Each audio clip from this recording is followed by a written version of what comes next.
Bonjour à toi, bienvenue dans cette nouvelle vidéo. Aujourd'hui, on va parler d'un truc qui est malheureusement, tristement, banal dans la France de 2018. Cette vidéo, tournée par un élève d'un lycée de Créteil qui filme un de ses camarades de classe en train de braquer sa prof pour qu'elle le note présent. Tournez votre tête aujourd'hui.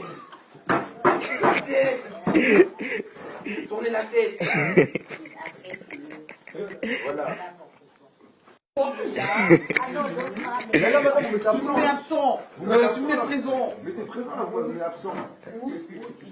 Tu mets présent, purée.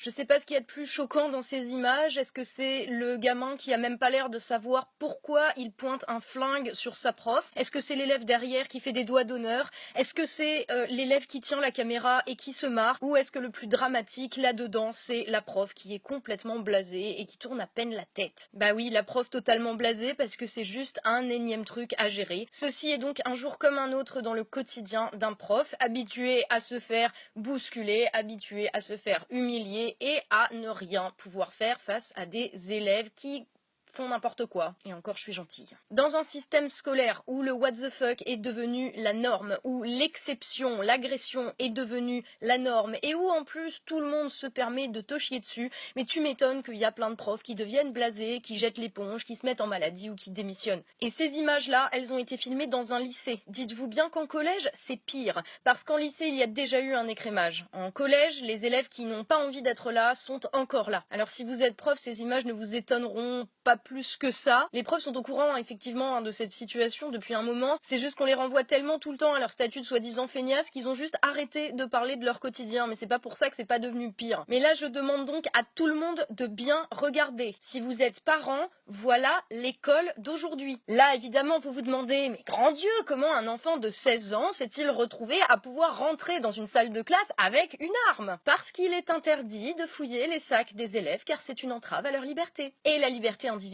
des élèves, c'est sacré. Et si un enseignant confisque quoi que ce soit à un élève, même s'il était ouvertement écrit dans le règlement intérieur qu'il n'avait pas le droit de l'utiliser en classe, si l'enseignant confisque, c'est l'enseignant qui est en tort. Le problème, c'est que depuis des années, la bureaucratie, non, je ne vais même pas dire l'institution de l'éducation nationale, parce qu'une institution, ça gère des trucs. Là, c'est devenu une bureaucratie en mode total roue libre. Le problème, c'est que depuis des années, quand il y a des situations totalement abusées telles que celle-ci, au lieu de punir, on va organiser des stages de résolution de conflits pour pas brusquer l'élève. Quand un prof ou un autre élève se fait agresser, verbalement ou physiquement, le prof qui met une punition doit aller se justifier auprès de l'administration et auprès des parents qui viennent gueuler que la liberté de leur enfant a été entravée. Tout ce bordel a vraiment commencé avec El Famoso collège unique, parce que évidemment ça brusque les élèves, ça les met mal à l'aise d'être répartis en fonction de leurs aptitudes scolaires, ce qui peut tout à fait s'entendre. Et d'ailleurs, le collège unique aurait pu être une très bonne idée si tout ça, au fil du temps, ne s'était pas couplé avec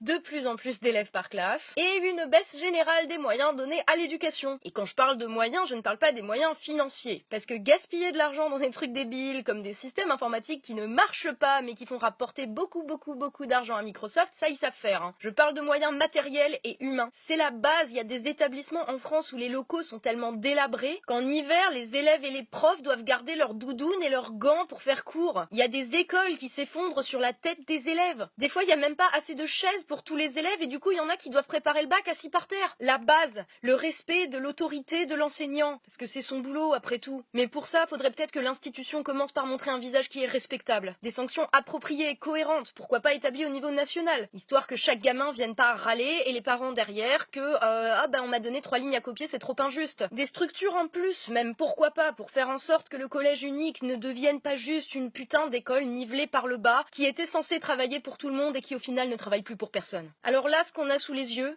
c'est pas le résultat de la baisse du niveau des élèves, c'est pas le résultat de la fainéantise des profs, c'est le résultat des politiques éducatives menées depuis 30 ans par des politiques qui, eux, n'envoient pas leurs enfants dans le public. La baisse de niveau, l'irrespect vis-à-vis des connaissances et de ceux qui ont à les transmettre, la blasitude des enseignants, tout ça ne sont que des symptômes de la connerie des politiques que l'on vit depuis 30 ans. Et la suite logique de tout ça, elle est malheureusement dans ces images. Un élève sachant à peine s'exprimer de manière cohérente, braquant sa prof pour qu'elle le note présent, avec un élève derrière qui fait des doigts d'honneur, le tout filmé par encore un autre élève, hilar. C'est à tout ça qu'il va falloir commencer par remédier. Big up à tous ceux qui tiennent le coup, à tous les profs, les élèves qui sont concernés, tous ceux qui ont les yeux ouverts. Force et honneur, et surtout prenez soin de vous.